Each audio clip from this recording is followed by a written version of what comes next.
Assalomu alaykum, hurmatli kuzatuvchilarimiz. Biz mana Navoiy viloyati Xatirchi tumanidagi Tursunov Kamoliddin fermer xo'jaligini paxta maydonlaridamiz. Bu fermer xo'jaligining rahbari Bekzodbek. Hormang endi. Bor.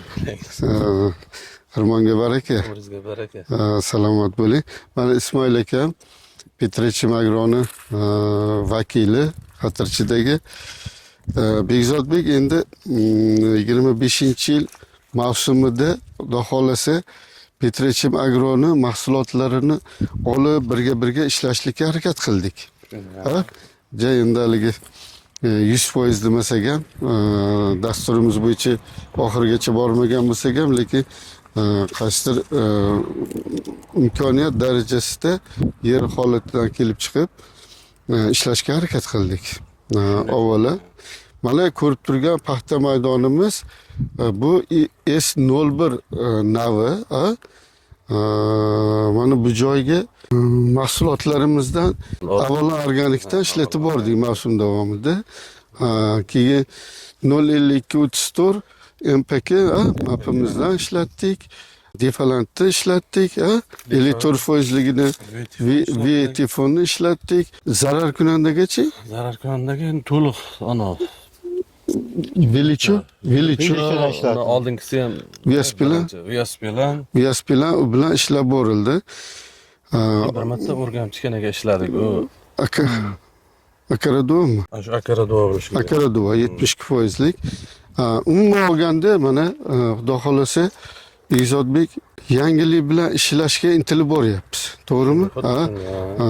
Mana hozir o'sha narsalar sepilganini hisobiga bu yerda endi ko'chatimiz ozgina siyrayroq, lekin umidimiz bor. Mana bu hali terim boshlanmagani uchun biz hosildorlikni mancha sentner oldik deb olmayapmiz, lekin bir chanoqdagini tortib ko'rganimizda 6 gram ziyod chiqdimi? 602 chiqyapti. 601, 602 dan beryapti har bir sanoqdagi. Sanoqdagi. Endi hozir ko'chat hisobiga bir 80 ming, 90 ming atrofida. 80 ming endi 48 sentr bo'ladi. Shunaqa atrofida ko'chatimiz bor. Ana haligi illigini to'ldirish deymiz, endi dehqonchisiga ana olganda bu chigitni ichini to'ldirish uchun o'sha bizning 0234imiz, 50 fosforli, kaliyli gellarimiz, Petrechim Agronik bularni ishlatilgan. Alloh uyaltirmasa, Ismoil aka, Bekzodbek yakunida mana hosildorlikni olganimizdan keyin yana bir nima qilamiz, fikrlashamiz. 26 ga bu yilgi qilingan kamchiliklarimizni yana oldini olib, yana nimadir yangilik bilan ishlayveramiz. Endi bitta nima sizdan so'rash, Bekzodbek, mana Petrechim Agro bilan preparatlar bilan ozmi ko'pmi ishlab ko'rdingiz. Preparatlarning sifatiga yoki ishlamasligiga fikrlaringizni bir o'rtoqlashsangiz nima deysiz? Endi 25-yil paxtaga endi asosan 80% shu Petrechim mahsulotlar bilan ishladik. Xudo xolasa men taroziga tortganda ham o'zi 601, 602 o'rta tushishi yomon emas. Endi Xudo xolasa ham arzon ham sifatli.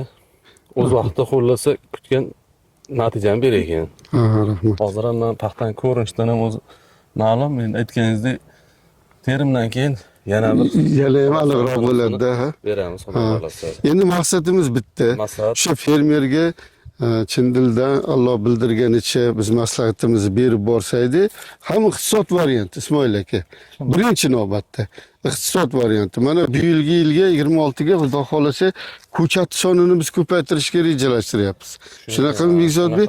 Ko'chat sonini ko'paytirib, o'shani g'ovlatmasdan chiroyli boshidan tarbiyalab, mana ildiz o'stiruvchilarimizni berib va hokazo 26 ga g'allada ham, paxtada ham, mana takroriy ekinlarimizda ham birga bo'lamiz. Mana bu ro'paramizdagi tuvanu makka urug'i ekilgan ekan, makka bu ham Petrechimniki. Uni ham bir ko'rib nima qilamiz? 25-yil g'alla bilan ham ishladik. G'alla endi 100% nima bilan ishladik? Petrechim bilan. Oldi shu yilgi issiq havoda 80 bo'ldi. Eng oldi nimalar? Suvni qilgan lekin kami 70 bo'ldi. O'sha atrofimizdagi nimaga hisob kitob qilganda masalan 50 sentner 45 sentner olgan fermerlar bo'ldida Azotli o'tdi ham lekin 450 Judayam- kilo berdikda uni ko'p berganmi 600-700 berganmi berganim yo'q. asosan suspenziyaga qarab deydi. Ha, rahmat sizga. 3 marta suv bilan bo'ldi lekin g'alla ham endi 4-5 suv bo'lgan yo'qda. 6-7 suv bo'lgan yo'q. 3 marta suv. Bu ham xuddi shu. Paxta ham 3 suv bilan xuddi shu ahvolda. 4-5 bo'lsa bundan ham yaxshi bo'lishi To'ppa mumkin. to'g'ri. Endi bular suvga qiyinchilik Suvga anaqa qiyinchilik oldi. joylar-ku aslida. Ha. Rahmat Bekzodbek, Alloh barakotli qilsin. Xudo xolasa birga ishlaymiz mavsumda. Rahmat. Rahmat sizlarga ham.